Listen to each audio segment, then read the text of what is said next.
ഭരണങ്ങാനത്ത് July 19 മുതൽ 28 വരെ ആഘോഷിക്കുന്ന വിശുദ്ധ അൽഫോൻസാമ്മയുടെ തിരുനാളിന്റെ ക്രമീകരണങ്ങൾ സംബന്ധിച്ച് ഉദ്യോഗസ്ഥതല ചർച്ച അൽഫോൻസ തീർത്ഥാടന കേന്ദ്രത്തിൽ വെച്ച് നടന്നു.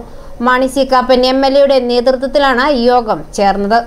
വിശുദ്ധ അൽഫോൻസാമ്മയുടെ തിരുനാളിന്റെ ക്രമീകരണങ്ങൾ സംബന്ധിച്ച് ചർച്ച ചെയ്യുവാനായി യോഗം ചേർന്നു. MLA മാണി സി കാപ്പൻ അധ്യക്ഷത വഹിച്ച യോഗത്തിൽ Pala RDO KP Deepa, DYSP K Sadan, Pala tahsildar Ranjith George, deputy tahsildar Manjith B, SI Binu VL, Bharananganam ഗ്രാമപഞ്ചായത്ത് secretary, Pala fire force, Pala joint RTO, Bharananganam primary health centre, KSRTC, Bharananganam village PWD water authority, food safety officer, taluk supply officer, legal metrology തുടങ്ങിയ ഓഫീസുകളുടെ പ്രതിനിധികളും പങ്കെടുത്തു. തിരുനാളിനെ സംബന്ധിച്ച ക്രമീകരണങ്ങൾ കുറ്റമറ്റതായിരിക്കണമെന്ന് MLA മാണി സി കാപ്പൻ പറഞ്ഞു.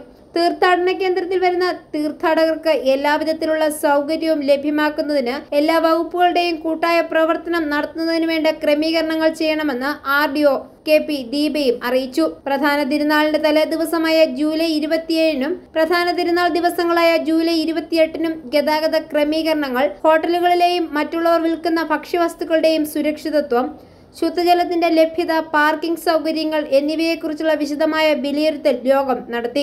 ഉദ്യോഗസ്ഥരുടെയും ഡിപ്പാർട്ട്മെന്റുകളുടെയും ഭാഗത്തു നിന്നുള്ള സമ്പൂർണ്ണ സഹകരണം അവർ ഉറപ്പു നൽകി. ജൂലൈ 27, 28 തീയതികളിൽ ആവശ്യമായ പോലീസിനെ നൽകുന്നതിന് വേണ്ട ക്രമീകരണങ്ങൾ, അനധികൃതമായ കടകളും വിൽപ്പനകളും നിരോധിക്കുക, വൈദ്യസഹായം എത്തിക്കുന്നതിനുള്ള ക്രമീകരണങ്ങൾ, അളവുതൂക്ക വിഭാഗത്തിന്റെ കടകളിലെ പരിശോധന, ഫുഡ് സേഫ്റ്റി വകുപ്പിന്റെ പരിശോധനകൾ, തിരുനാൾ ദിവസങ്ങളിലെ വൈദ്യുതി ലഭ്യത സുഗമമാക്കുന്നതിനുള്ള ക്രമീകരണങ്ങൾ, റോഡിലെ കുഴികൾ അടയ്ക്കുകയും ഓടകൾ വൃത്തിയാക്കുകയും ചെയ്യുന്നതിന് KSRTC ബസ്സുകളുടെ ക്രമീകരണങ്ങൾ, മദ്യപരുടെ ശല്യം ഒഴിവാക്കുന്നതിനുള്ള മുൻകരുതലുകൾ എന്നിവയെ സംബന്ധിച്ചെല്ലാം യോഗത്തിൽ നിർദ്ദേശങ്ങളും അഭിപ്രായങ്ങളും വിവിധ ഡിപ്പാർട്ട്മെന്റുകൾ നൽകുകയുണ്ടായി. യോഗത്തിൽ Alphonsa rector father Augustine Palakkaparambil, ഇടവകപ്പള്ളി വികാരി ഫാദർ സ്കറിയാസ് ആട്ടപ്പാട്ട്, തീർത്ഥാടന കേന്ദ്രം administrator father Gervasis Anithottathil, vice rector father Antony Thonakkara, spiritual director father Martin Kalarakkal എന്നിവർ പങ്കെടുത്തു. I4A news, Pala.